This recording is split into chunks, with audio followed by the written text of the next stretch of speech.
जिल्ह्याच्या नांदेड काँग्रेसच्या वतीने काल सत्याग्रह आंदोलन करण्यात आलं। लोकशाहीचा अधिकार आहे, सर्वांना सत्याग्रह आंदोलन करण्याचा अधिकार आहे, पण त्याच्यामध्ये सनातन हिंदू धर्माविषयी या नांदेड जिल्ह्याचे खासदार रवींद्र चव्हाण यांनी सनातन हिंदू धर्म मुर्दाबाद आणि मनुस्मृतीविषयी जे आक्षेपार्ह विधान केलं आहे त्याच्या निषेधार्थ आम्ही आज अर्धापूर शहरामध्ये विश्व हिंदू परिषद, बजरंग दल, भारतीय जनता पार्टी व सकल हिंदू समाजाच्या वतीने आम्ही निषेध व्यक्त करत आहोत।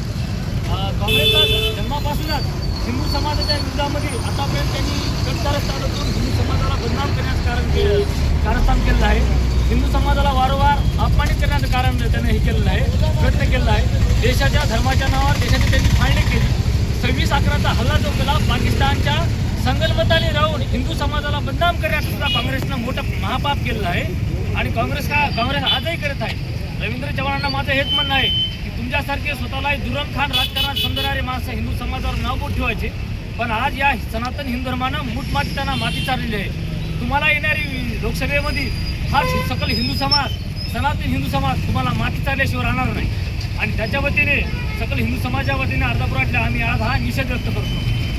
जय जय श्रीराम, जय श्रीराम,